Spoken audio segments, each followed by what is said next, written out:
strategic alliances in the public sector, a solution to SAMARAHAN congestions, and PPNS building to be completed by July. These are the headlines for tonight. You're now with me, Radzi Ahmad, and this is TVS Nightline.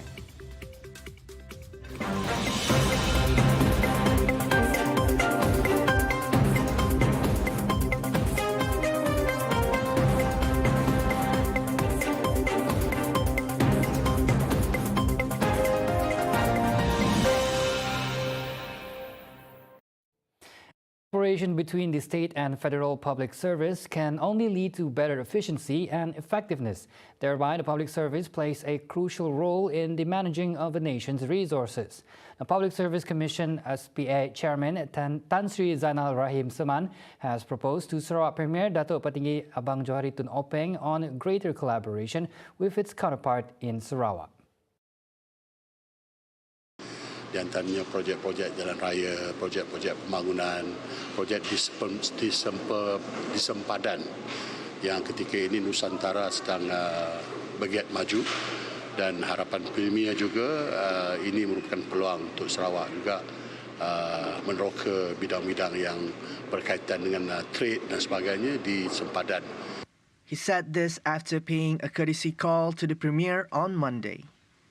His delegation also briefed Abang Johari on the recruitment process of public servants, which include an interview process for the initial recruitment, evaluating the mindsets of candidates, identifying skills, competencies, and ability to be accepted as a public servant.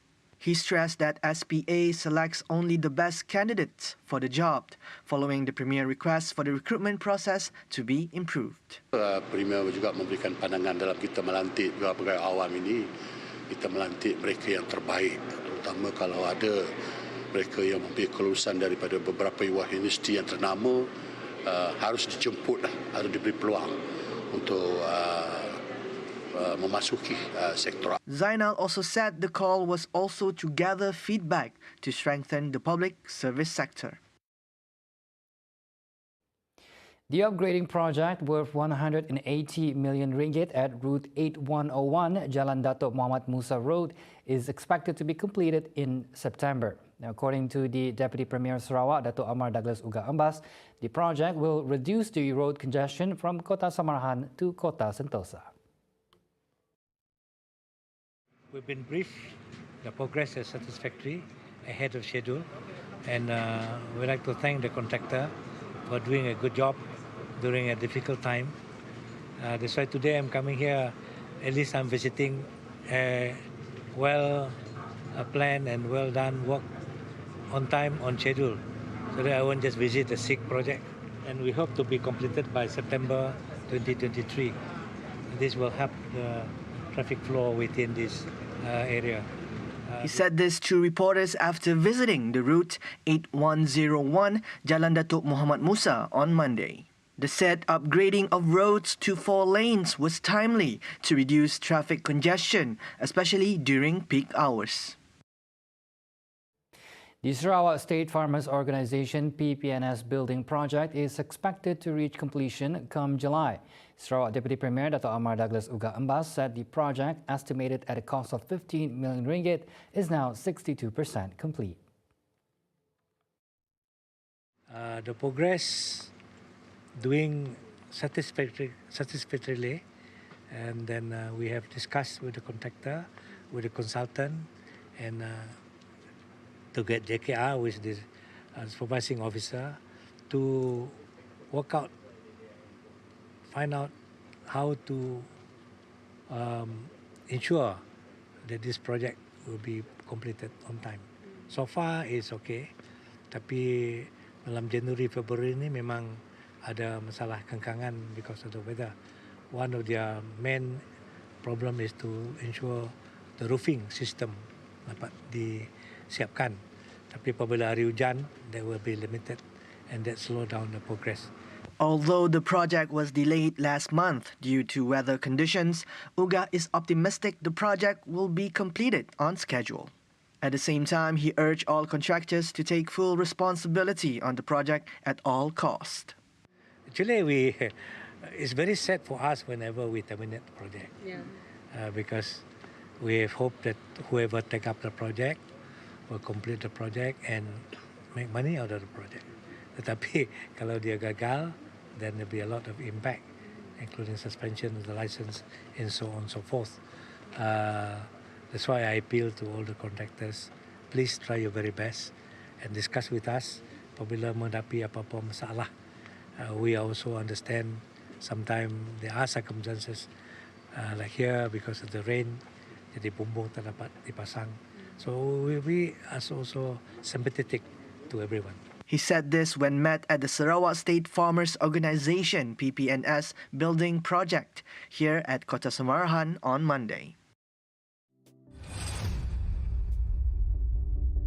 A course syllabus featuring aquaculture will be introduced to bolster Sarawak's food production efforts to achieve development of the sector by 2030. Now, as such, Minister of Food Industry, Commodity and Regional Development, Dr. Stephen Rundi Utom, said aquaculture has a lucrative venture which is worth emphasizing in Sarawak. With the new approach, I believe we are able to apply the new technology in order to increase our productivity and the quality of our product, which is also at par. Our hope is to be able to be net food exporter by the year 2030.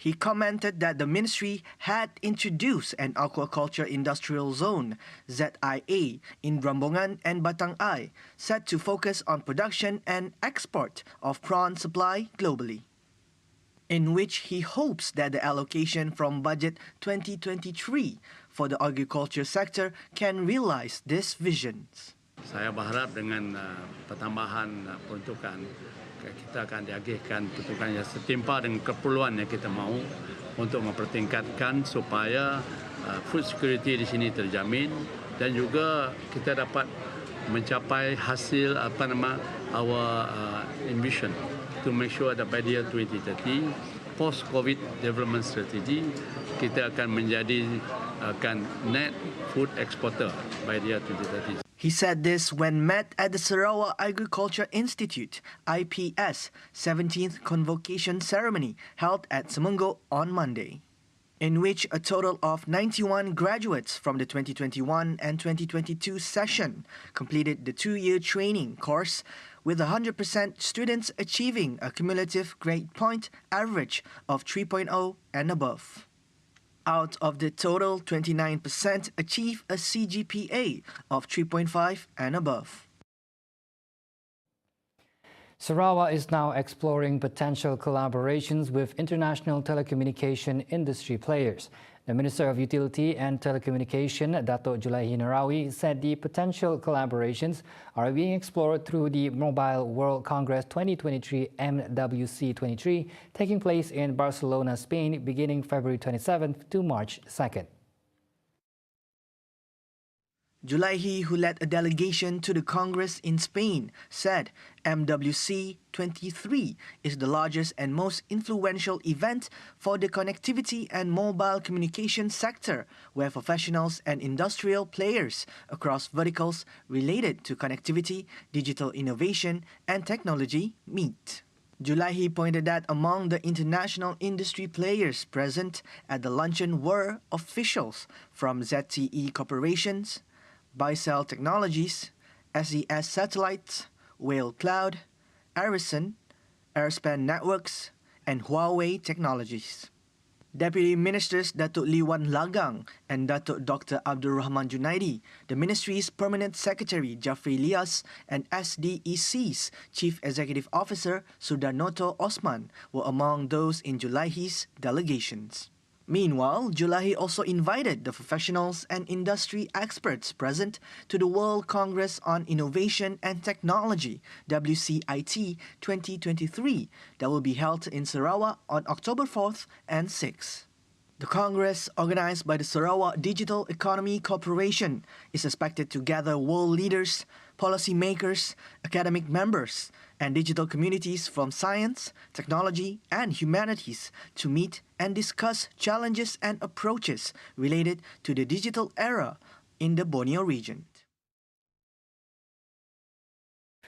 The full incident report on the landslide tragedy at Batangkali on December 16 has been provided by the Malaysian Mineral and Geoscience Department. Selangor Menteri Besar Datuk Sri Amiruddin Syari said he will discuss the findings of the report with the Executive Council in the near future before releasing it to the public. Kalau ada permohonan, kita akan boleh keluarkan secara terus. Tapi ini saya rasa secara khusus insyaAllah saya akan bawakan dalam mesyuarat exco terdekat kedan pasti di mana punca kuasa dan dalam minggu depan saya akan menerima.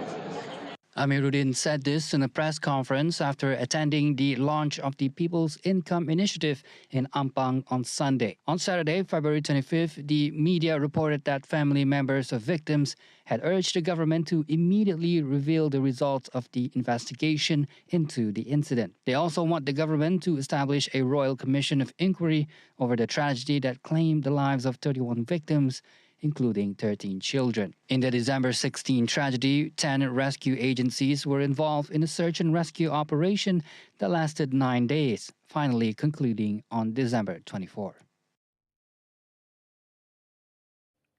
The Greater Kuching Coordinated Development Agency, GKCDA, is holding its main lab from February 27th to March 1st, during which it will develop its development strategy framework for 2030.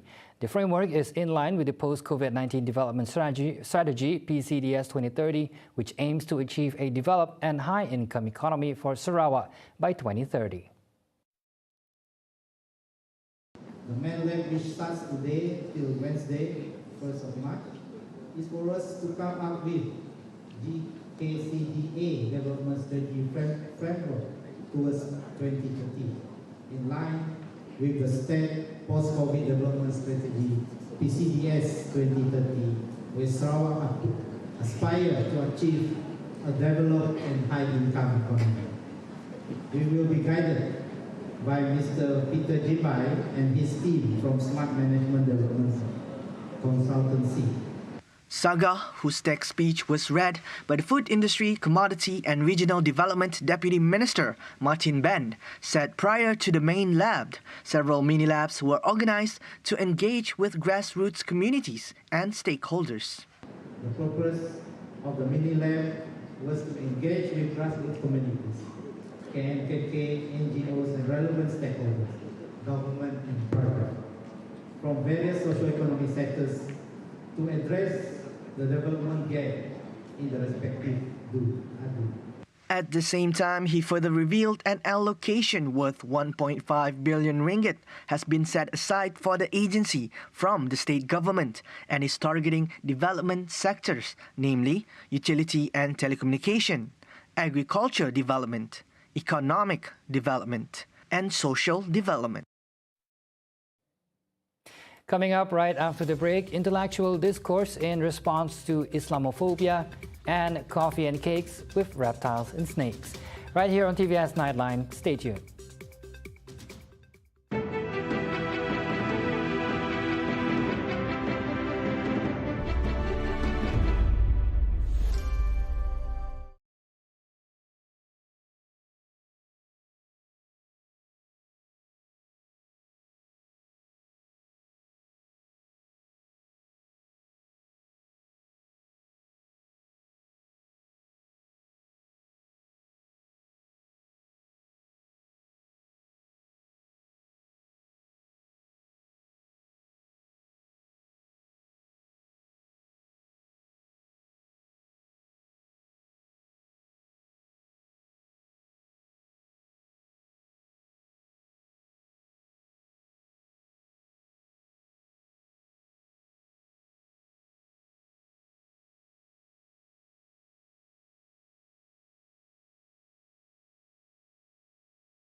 Welcome back. Now, industry players in the food manufacturing sector will be involved in a joint effort to reduce the burden of food stall operators in offering menu Brahma. Now, Works Minister Dato' Sri Alexander Nantalinggi said engaging with the sector would be next in the government's to-do list in expanding the initiative to rest and recreation R&R areas along the Plus Highway in the near future. Jadi memang bersetuju dan bersanggup demi rakyat dalam satu program yang sungguh membantu rakyat ni, Menu Rahman ni.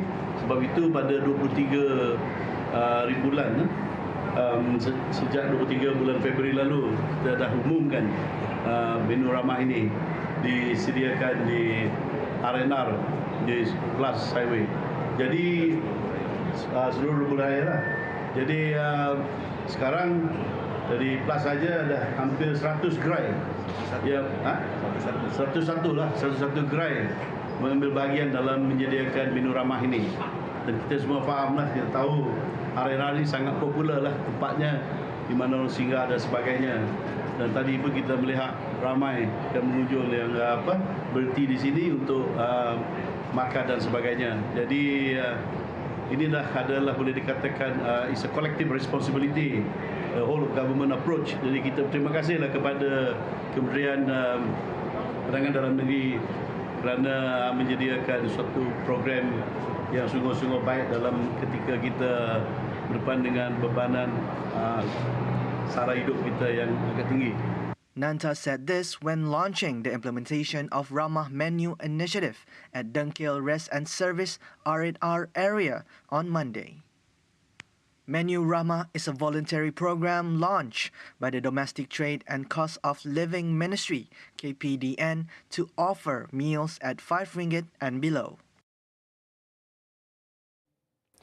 A reform of ideas is needed in both the West and the Muslim world to have a better understanding of each other. Now, advocating for reasoned discourse in accordance with Maqasid Sharia and not enmity or hatred when touching on matters of Islamophobia. Tapi yang sebenarnya yang kita anjurkan dalam perbahasan Islamofobia ini bukan melawan Barat, melawan penjajahan, melawan imperialisme, melawan penindasan ketidakadilan yang berlaku. Jadi sebab itu dalam wacana ini hal-hal ini harus ditekankan. Dan bila mereka bawa seperti mana Lord Cromer di Mesir yang mau merubah rupa dan jiwa umat yang disebut oleh Syekh Muhammad Al-Ghazali isti'mar ruhi wa fikri, bukan saja isti'mar atau penjajahan negara tetapi penjajahan pemikiran dan jiwa. Atau yang dikupas di sini salah seorang filsuf kita Profesor Najib Muhammad Naqib Al-Atas bahawa penjajahan dan sistem yang dipaksakan itu ke atas kita mau merubah rupa dan jiwa masyarakat itu.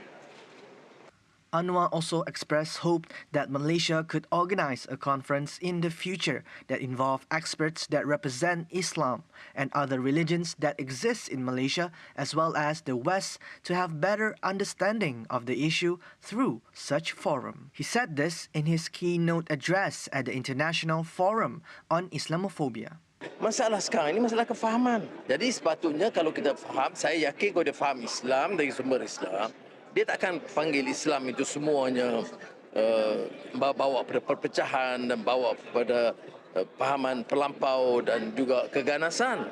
Ya, saya tak nafikan ada kelompok kecil Islam yang begitu. Seperti juga Kristian, seperti juga Yahudi, seperti juga Hindu dan Buddhis yang membunuh orang. Tapi ini tidak mewakili fahaman agama mereka. Anwar urged government machineries and agencies to practice tolerance and respect when addressing differences to ensure Malaysia remain united, multiracial and multicultural country. Prime Minister Dato' Sri Anwar Ibrahim defended his administration's decision, saying a high deficit as a result of salary bump for the civil servants could result negatively and dampen investors' confidence. He called on the civil servants' patience on the matter of the surging cost of living. Apa dia problem kita? Utang 1.5 trilion, defisit 5.6%. Kalau kita tambah gaji, defisit jadi 65%. Tak ada orang datang melabur lagi negara. Dia tak yakin ada kekuatan tekad politik untuk mengurus negara ini dengan baik. Jadi sabarlah sekejap. Anwar said this in response to Congress of Union of Employees in the Public and Civil Service Malaysia QPAX President Dato' Adnan Mat's remarks that there was no commitment shown by the government to re-evaluate the new public service remuneration system in order to increase salaries in Budget 2023. Anwar, however, called on QPAX to be patient as the government's priority now is to help the poor. Apakah dia tidak penting untuk kita selamatkan orang yang miskin tegar, yang lebih teruk pada semua pekerja-pekerja yang ada? Jadi kalau kita lihat dari segi itu, kita faham. Saya tahulah politik ini mengundang pelbagai faham. Tapi saya nak bagi tahu dia tidak mudah. Ya, untuk saya tunjukkan pesawah padi, pekebun kecil getah. Ini semua orang susah, nelayan. Ya, dan kemiskinan tegar. Bagi saya ini, dia nak hidup. Kita sekurang-kurangnya hidup susah. Dia nak hidup susah. On February 24th, Anwar tabled the national budget for 2023 with a total allocation of 388.1 billion ringgit, comprising 289.1 billion ringgit for operating expenditure and 99 billion for development expenditure, including 2 billion as contingency savings.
Back on TVS Nightline. Now, just a new Malaysian cafe has emerged just outside of Kuala Lumpur, serving desserts and experience having them right next to reptiles and snakes. Now, Fangs by Decory, a wildlife-friendly aesthetic cafe opened to the public in December, is filled with reptiles that its 20-year-old owner, Yap Ming Yang, collected or raised over the years. This is considered a twist on the many cat cafes that is popular throughout Asia, where customers can enjoy a hot cup of joe and interact with the cafe's cold-blooded creatures. I really hope that people can see reptiles as also another type of pet that you can keep and love, because nowadays many people, right, someone coming from a animal science, not an environmental science background myself, people only care about furry animals, cats, dogs. But people always leave out reptiles and snakes. And even though for, let's say, Malaysia, right, many of our native snakes, native reptiles, native animals are neglected for the furry ones. Yeah, so I hope showing the public how interesting these things are, we can cause them to have a better outlook on reptiles and the less loved animals. The cafe features several enclosures, each housing a different species of reptile, with staff members available to ensure the safety of both animals and customers. Cafe owner Yup says he hopes to encourage a more favorable attitude towards reptiles and other animals that are typically deemed unappealing. Reptiles play an important part in any ecosystem, sometimes acting as an apex predators or fulfilling other roles within the wildlife food chain. Now, 4 people charged in connection with the killing of 28-year-old model Abby Choi appeared in court on Monday, February 27 morning after Hong Kong police found parts of her body in a village house on the outskirts of the financial city. The police investigators in a news briefing late on Sunday, February 26, confirmed a head and ribs were found inside one of 2 large pots inside a 3-story house in Hong Kong's rural Tai Po district, where Choi is believed to have been butchered. About the head, okay, it's a skull actually. It's no skin or any meat on it. So basically, it's a skull with hair, okay. And as I said, unfortunately, there's a hole on the right side rear on the skull. So the pathologists believe that that should be the fatal attack on the victim. Right. As the torso, we are still working on many clues. Once we have any clue, we will do a thorough search again to find the torso and other parts of the missing body. Authorities on Sunday said 3 suspects, her ex-husband Alex Kwong, Kwong's brother Anthony, and their father Kwong Kao, have been charged with Choi's killing, and a 63-year-old woman has been charged with obstructing the case. The killing of local influencer Choi, who recently appeared on the digital cover of L'Officiel Monaco fashion magazine, has gripped daily tabloids after she disappeared last Tuesday, February 21st. Now, Tan Sri Michelle Yeoh has once again bagged a prestigious international award following her 2 big wins last month. The 60-year-old was named the Screen Actors Guild Awards 2023 winner for outstanding performance by a female actor in a leading role at the awards night in Los Angeles today, making her the first Asian actress to take home the top honor. Wow! Thank you. Thank you, thank you.